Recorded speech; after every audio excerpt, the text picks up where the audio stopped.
aujourd'hui, bienvenue sur ma chaîne. Alors je vous propose une recette de cheesecake au chocolat. Alors plus précisément à la pâte à tartiner. Alors pas la pâte à tartiner avec l'huile de palme, une pâte à tartiner bio, sans huile de palme de préférence. Je vous laisse pas languir plus longtemps, je vous montre tout ça en images. On a besoin de 200 g de sablé, 100 g de beurre, 50 g de sucre en poudre, un sachet de sucre vanillé, 300 g de fromage frais type Philadelphia, 25 centilitres de crème liquide, 150 g de pâte à tartiner et 100 g de noisettes entières. On va commencer par casser, donc à l'aide d'un rouleau à pâtisserie, les sablés. Allez, on émiette bien.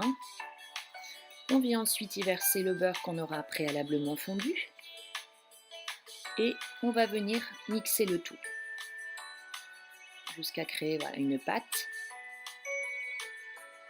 La pâte est prête. On vient la disposer dans un moule. J'ai utilisé un moule de diamètre 20 cm. On vient l'étaler soigneusement. Voilà, on aplatit bien et on réserve au frais pendant 1 heure. On va maintenant s'attaquer à la crème au chocolat en disposant dans la cuve du robot le sucre en poudre, le sucre vanillé, le fromage frais, la crème liquide,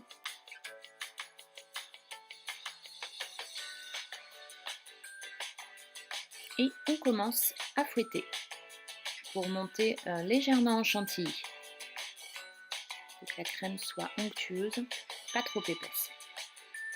Voilà, là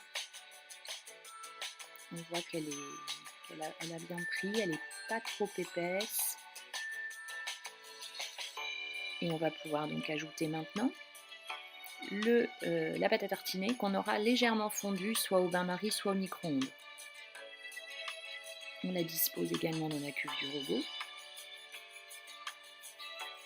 Et de nouveau, on va fouetter donc, légèrement, en vitesse lente. Il ne faut pas que la crème monte trop.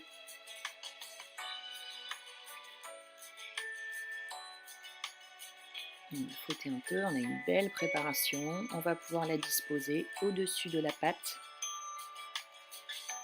qui a bien durci parce qu'elle est restée 1 heure au frais. On dispose délicatement.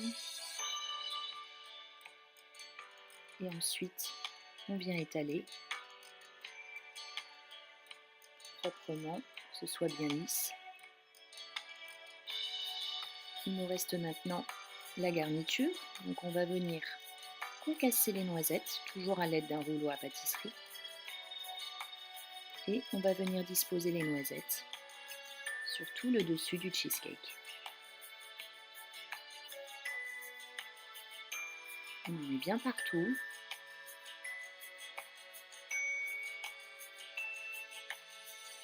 Ça va être hyper gourmand. Et on réserve au frais toute une nuit. Il ne reste plus qu'à démouler en prenant soin de bien décoller les bords à l'aide d'un couteau. Et ensuite, on n'a plus qu'à déguster.